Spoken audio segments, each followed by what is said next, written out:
ब्रह्मा जी कहते हैं, नारद, इसी समय वहाँ गर्गाचार्य जी से प्रेरित हो मैना सहित हिमवान ने कन्यादान का कार्य आरंभ किया। उस समय वस्त्र आभूषणों से विभूषित महाभागा मैना सोने का कलश लिए पति हिमवान के दाहिने भाग में बैठी। तत्पश्चात पुरोहित सहित हर्ष से भरे हुए शैलराज ने पाद्य आदि के द्वारा वर का पूजन करके वस्त्र, चंदन और आभूषणों द्वारा उनका वरण किया। इसके बाद हिमाचल ने ब्राह्मणों से कहा, आप लोग तिथि आदि के कीर्तन पूर्वक कन्यादान के संकल्प वाक्य का प्रयोग बोलें। उसके लिए अवसर आ गया है। वे सब द्विश्रेष्ठ काल के ज्ञाता थे, अतः तथास्तु कहकर वे सब बड़ी प्रसन्नता के साथ तिथि आदि का कीर्तन करने लगे। शंभु के द्वारा मन ही मन प्रेरित हो हिमाचल ने प्रसन्नता पूर्वक हंसकर उनसे कहा, शंभो, आप अपने गोत्र का परिचय दें, प्रवर, कुल, नाम, वेद और शाखा का प्रतिपादन करें। अब अधिक समय ना बिताएं। हिमाचल की यह बात सुनकर भगवान शंकर सुमुख होकर भी विमुख हो गए, अशोचनीय होकर भी तत्काल शोचनीय हो गए। उस समय श्रेष्ठ देवताओं, मुनियों, गंधर्वों, यक्षों और सिद्धों ने देखा कि भगवान शिव के मुख से कोई उत्तर नहीं निकल रहा है। नारद, यह देखकर तुम हंसने लगे और महेश्वर का मन ही मन स्मरण करके गिरिराज से यूं बोले। नारद ने कहा, पर्वतराज, तुम मूर्ता के वशीभूत होकर कुछ भी नहीं जानते। महेश्वर से क्या कहना चाहिए और क्या नहीं, इसका तुम्हें पता नहीं है। वास्तव में तुम बड़े बहिर्मुख हो। तुमने इस समय साक्षात हर से उनका गोत्र पूछा है और उसे बताने के लिए उन्हें प्रेरित किया है। तुम्हारी यह बात अत्यंत उपहासजनक है। पर्वतराज, इनके गोत्र, कुल और नाम को तो विष्णु और ब्रह्मा आदि भी नहीं जानते, फिर दूसरों की क्या चर्चा है। शैलराज, जिनके एक दिन में करोड़ों ब्रह्माओं का लय होता है, उन्हीं भगवान शंकर को तुमने आज काली के तपोबल से प्रत्यक्ष देखा है। इनका कोई रूप नहीं है, ये प्रकृति से परे निर्गुण पर ब्रह्म परमात्मा है। निराकार, निर्विकार, मायाधीश एवं परात्पर हैं। गोत्र, कुल और नाम से रहित स्वतंत्र परमेश्वर हैं। साथ ही अपने भक्तों के प्रति बड़े दयालु हैं। भक्तों की इच्छा से ही निर्गुण से सगुण हो जाते हैं। निराकार होते हुए भी सुंदर शरीर धारण कर लेते हैं और अनामा होकर भी बहुत से नाम वाले हो जाते हैं। ये गोत्रहीन होकर भी उत्तम गोत्र वाले हैं, कुलहीन होकर भी कुलीन हैं। पार्वती की तपस्या से ही ये आज तुम्हारे जमाता बन गए हैं, इसमें संशय नहीं है। गिरिश्रेष्ठ, इन लीला विहारी परमेश्वर ने चराचर जगत को मोह में डाल रखा है। कोई कितना ही बुद्धिमान क्यों ना हो, वह भगवान शिव को अच्छी तरह नहीं जानता। ब्रह्मा जी कहते हैं, मुने, ऐसा कहकर शिव की इच्छा से कार्य करने वाले तुझ ज्ञानी देवर्षि ने शैलराज को अपनी वाणी से हर्ष प्रदान करते हुए फिर इस प्रकार उत्तर दिया। नारद बोले, शिवा को जन्म देने वाले तात महाशैल, मेरी बात सुनो और उसे सुनकर अपनी पुत्री शंकर जी के हाथ में दे दो।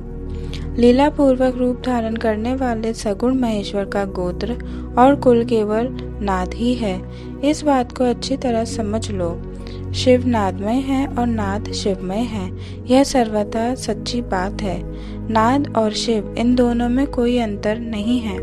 शैलेंद्र, सृष्टि के समय सबसे पहले लीला के लिए सगुण रूप धारण करने वाले शिव से नाद ही प्रकट हुआ था, अतः वह सबसे उत्कृष्ट है।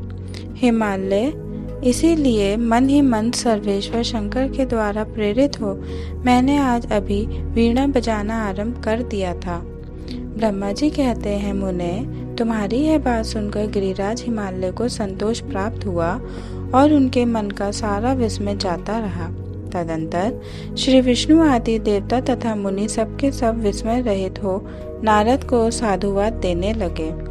महेश्वर की गंभीरता जानकर सभी विद्वान आश्चर्यचकित हो बड़ी प्रसन्नता के साथ परस्पर बोले, अहो, जिनकी आज्ञा से इस विशाल जगत का प्राकट्य हुआ है, जो परतर आत्मबोध स्वरूप स्वतंत्र लीला करने वाले तथा उत्तम भाव से ही जानने योग्य हैं, उन त्रिलोकनाथ भगवान शंभु का आज हम लोगों ने भली भांति दर्शन किया है। तदंतर हिमालय ने विधि के साथ प्रेरित हो भगवान शिव को अपनी कन्या का दान कर दिया। कन्यादान करते समय वे बोले, इमाम कन्याम तुभ्यमहं ददामि परमेश्वर, भार्यार्थम परिगृह्णीष प्रसीद सकलेश्वर। अर्थात, परमेश्वर, मैं अपनी यह कन्या आपको देता हूँ, आप इसे अपनी पत्नी बनाने के लिए ग्रहण करें। सर्वेश्वर, इस कन्यादान से आप संतुष्ट हों। इस मंत्र का उच्चारण करके हिमाचल ने अपनी पुत्री त्रिलोक जननी पार्वती को उन महान देवता रुद्र के हाथ में दे दिया। इस प्रकार शिवा का हाथ शिव के हाथ में रखकर शैलराज मन ही मन बड़े प्रसन्न हुए। उस समय वे अपने मनोरथ के महासागर को पार कर गए थे। परमेश्वर महादेव जी ने प्रसन्न हो वेद मंत्र के उच्चारण पूर्वक गिरिजा के कर कमल को शीघ्र अपने हाथों में ले लिया। मुने, लोकाचार के पालन की आवश्यकता को दिखाते हुए उन भगवान शंकर ने पृथ्वी का स्पर्श करके को अतात इत्यादि रूप से काम संबंधी मंत्र का पाठ किया। उस समय वहां सब और महान आनंददायक महोत्सव होने लगा। पृथ्वी पर, अंतरिक्ष में तथा स्वर्ग में भी जय जयकार का शब्द गूंजने लगा। सब लोग अत्यंत हर्ष से भरकर साधुवाद देने और नमस्कार करने लगे। गंधर्वगण प्रेम पूर्वक गाने लगे और अप्सराएं नृत्य करने लगी। हिमाचल के नगर के लोग भी अपने मन में परम आनंद का अनुभव करने लगे। उस समय महान उत्सव के साथ परम मंगल मनाया जाने लगा। मैं, विष्णु, इंद्र, देवगण तथा संपूर्ण मुनि हर्ष से भर गए। हम सबके मुखारविंद प्रसन्नता से खिल उठे। तदंतर शैलराज हिमाचल ने अत्यंत प्रसन्न हो शिव के लिए कन्यादान की यथोचित सांगता प्रदान की। तत्पश्चात उनके बंधुजनों ने भक्ति पूर्वक शिवा का पूजन करके नाना विधि विधान से भगवान शिव को उत्तम द्रव्य समर्पित किया। हिमालय ने दहेज में अनेक प्रकार के द्रव्य, रतन, पात्र, 1,00,000 सुसज्जित गौएं, 1,00,000 सजे सजाए घोड़े, करोड़ हाथी और उतने ही स्वर्ण जटित रथ आदि वस्तुएं दी। इस प्रकार परमात्मा शिव को विधि पूर्वक अपनी पुत्री कल्याणमयी पार्वती का दान करके हिमालय कृतार्थ हो गए। इसके बाद शैलराज ने यजुर्वेद की मध्यान्दिनी शाखा में वर्णित स्तोत्र के द्वारा दोनों हाथ जोड़ प्रसन्नता पूर्वक उत्तम वाणी में परमेश्वर शिव की स्तुति की। तत्पश्चात वेद वेत्ता हिमाचल के आज्ञा देने पर मुनियों ने बड़े उत्साह के साथ शिवा के सिर पर अभिषेक किया और महादेव जी का नाम लेकर उस अभिषेक की विधि पूरी की। मुने, उस समय बड़ा आनंददायक महोत्सव हो रहा था। ब्रह्मा जी कहते हैं, नारद, तदंतर मेरी आज्ञा पाकर महेश्वर ने ब्राह्मणों द्वारा अग्नि की स्थापना करवाई और पार्वती को अपने आगे बिठाकर वहां ऋग्वेद, यजुर्वेद तथा सामवेद के मंत्रों द्वारा अग्नि में आहुतियां दी। तात, उस समय काली के भाई मैनाक ने लावा की अंजलि दी और काली तथा शिव दोनों ने आहुति देकर लोकाचार का आश्रय ले प्रसन्नता पूर्वक अग्निदेव की परिक्रमा की। नारद, तदंतर शिव की आज्ञा से मुनियों सहित मैंने शिवा शिव विवाह का शेष कार्य प्रसन्नता पूर्वक पूरा किया। फिर उन दोनों दंपत्ति के मस्तक का अभिषेक हुआ। ब्राह्मणों ने उन्हें आदर पूर्वक ध्रुव का दर्शन कराया। तत्पश्चात हृदय लंबन का कार्य हुआ। फिर बड़े उत्साह के साथ स्वस्ति वाचन किया गया। इसके पश्चात ब्राह्मणों की आज्ञा से शिव ने शिवा के सिर में सिंदूर दान किया। उस समय गिरिराज नंदिनी उमा की शोभा अद्भुत और अवर्णनीय हो गई। फिर ब्राह्मणों के आदेश से वे शिव दंपत्ति एक आसन पर विराजमान हो भक्तों के चित्त को आनंद देने वाली उत्तम शोभा पाने लगे। मुने, तदंतर अद्भुत लीला करने वाले उन नव दंपत्ति ने मेरी आज्ञा पाकर अपने स्थान पर आ संस्तृप प्राशन किया। इस प्रकार विधि पूर्वक उस वैवाहिक यज्ञ के पूर्ण हो जाने पर भगवान शिव ने मुझ लोक सृष्टा ब्रह्मा को पूर्ण पात्र दान किया। फिर शंभु ने आचार्य को गोदान किया। मंगलदायक जो बड़े बड़े दान बताए गए हैं वे भी सहर्ष संपन्न किए। तत्पश्चात उन्होंने बहुत से ब्राह्मणों को पृथक पृथक 100 सुवर्ण मुद्राएं दी, करोड़ों रत्न दान किए और अनेक प्रकार के द्रव्य बांटे। उस समय सब देवता तथा दूसरे दूसरे चराचर जीव मन में बड़े प्रसन्न हुए और जोर जोर से जय जयकार की ध्वनि होने लगी। सब ओर मांगलिक शब्द और गीत होने लगे। वाद्यों की मनोहर ध्वनि सबके आनंद को बढ़ाने लगी। इसके बाद श्री विष्णु, मैं, देवता, ऋषि तथा अन्य सब लोग गिरिराज से आज्ञा ले बड़ी प्रसन्नता के साथ शीघ्र ही अपने अपने डेरे में चले आए। उस समय हिमालय नगर की स्त्रियां आनंद मगन हो शिव और पार्वती को लेकर कोहबर में गईं। वहां उन सब ने आदर पूर्वक वर वधू से लोकाचार का संपादन कराया। उस समय सब ओर परमानंददायक महान उत्साह छा रहा था। तदंतर वे स्त्रियां उन लोक कल्याणकारी दंपति को साथ ले परम दिव्य वास भवन में गईं और वहां भी प्रसन्नता पूर्वक लोकाचार का संपादन किया। इसके बाद गिरिराज की नगर की स्त्रियों ने समीप आकर मंगल कृत्य करके उन नव दंपति को केली गृह में पहुंचाया और जय ध्वनि करते हुए उनके गठबंधन की गांठ खोलने आदि का कार्य संपन्न किया। उस समय उन नूतन दंपति को देखने के लिए 16 दिव्य नारियां बड़े आदर के साथ शीघ्रता पूर्वक वहां आईं। उनके नाम इस प्रकार हैं: सरस्वती, लक्ष्मी, सावित्री, गंगा, अदिति, शची, लोपामुद्रा, अरुंधति, अहिल्या, तुलसी, स्वाहा, रोहिणी, पृथ्वी, शत्रुपा, संज्ञा तथा रति। ये देवकन्याएं तथा मनोहारिणी देवकन्या, नागकन्या और मुनि कन्या भी वहां आ पहुंची। वहां जितनी स्त्रियां उपस्थित थीं उन सबकी गणना करने में कौन समर्थ है। उनके दिए हुए रत्नमय सिंहासन पर भगवान शिव प्रसन्नता पूर्वक बैठे। उस समय उन्होंने शिव से नाना प्रकार की विनोदपूर्ण बातें की। तदंतर प्रसन्नचित्त हुए महेश्वर ने अपनी पत्नी के साथ मिष्टान भोजन और आचमन करके कपूर डाला हुआ पान खाया।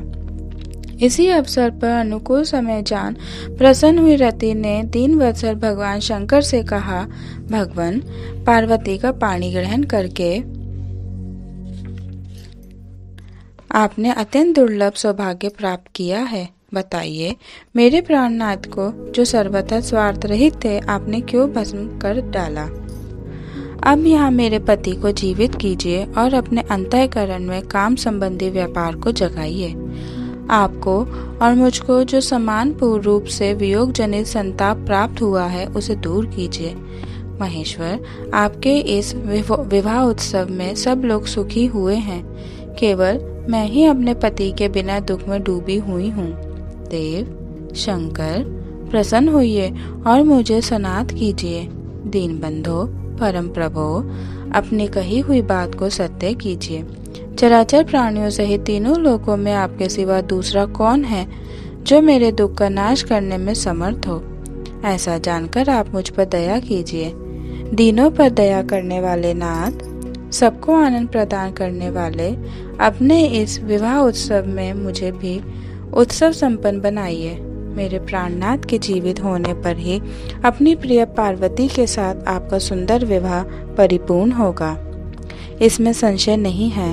सर्वेश्वर, आप सब कुछ करने में समर्थ हैं, क्योंकि आप ही परमेश्वर हैं। यहाँ अधिक कहने से क्या लाभ। सर्वेश्वर, आप शीघ्र मेरे पति को जीवित कीजिए। ऐसा कहकर रति ने गांठ में बंधा हुआ कामदेव के शरीर का भस्म शंभु को दे दिया और उनके सामने हा नाथ कहकर रोने लगी। रति का रोदन सुनकर सरस्वती आदि सभी देवियां रोने लगी और अत्यंत दीन वाणी में बोली, प्रभु, आपका नाम भक्त वत्सल है। आप दीन बंधु और दया के सागर हैं। अतः काम को जीवन दान की दीजिए और रति को उत्साहित कीजिए। आपको नमस्कार है। ब्रह्मा जी कहते हैं, नारद, उन सबकी यह बात सुनकर महेश्वर प्रसन्न हो गए। उन करुणा सागर प्रभु ने तत्काल ही रति पर कृपा की। भगवान शूलपाणी की अमृत में दृष्टि पड़ते ही पहले जैसे रूप, वेश और चिन्ह से युक्त अद्भुत मूर्तिधारी सुंदर कामदेव उस भस्म से प्रकट हो गया। अपने पति को वैसे ही रूप, आकृति, मन, मुस्कान और धनुष बाण से युक्त देख रति ने महेश्वर को प्रणाम किया। वह कृतार्थ हो गई। उसने प्राणनाथ की प्राप्ति कराने वाले भगवान शिव का अपने जीवित पति के साथ हाथ जोड़कर बारंबार सत्वन किया। पत्नी सहित काम की हुई स्तुति को सुनकर दयार्द हृदय भगवान शंकर अत्यंत प्रसन्न हुए और इस प्रकार बोले। शंकर ने कहा, मनोभव, पत्नी सहित तुमने जो स्तुति की है उससे मैं बहुत प्रसन्न हूँ। स्वयं प्रकट होने वाले काम तुम वर मांगो, मैं तुम्हें मनोवांछित वस्तु दूंगा। शंभु का यह वचन सुनकर कामदेव महान आनंद में निमग्न हो गया और हाथ जोड़ मस्तक झुकाकर गदगद वाणी में बोला। कामदेव ने कहा, देवदेव महादेव, करुणा सागर प्रभु, यदि आप मुझ पर प्रसन्न हैं तो मेरे लिए आनंददायक होइए। प्रभु, पूर्व काल में मैंने जो अपराध किया था उसे क्षमा कीजिए। स्वजनों के प्रति परम प्रेम और अपने चरणों की भक्ति दीजिए। कामदेव का यह कथन सुनकर परमेश्वर शिव प्रसन्न हो बोले, बहुत अच्छा।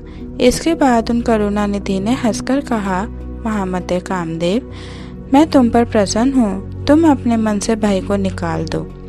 भगवान विष्णु के पास जाओ और इस घर से बाहर ही रहो। तदंतर काम शिवजी को प्रणाम करके बाहर आ गया। विष्णु आदि देवताओं ने उसे आशीर्वाद दिया। इसके बाद भगवान शंकर ने उस वास भवन में पार्वती को बाएं बिठाकर मिष्टान भोजन कराया और पार्वती ने भी प्रसन्नता पूर्वक उनका मुंह मीठा किया।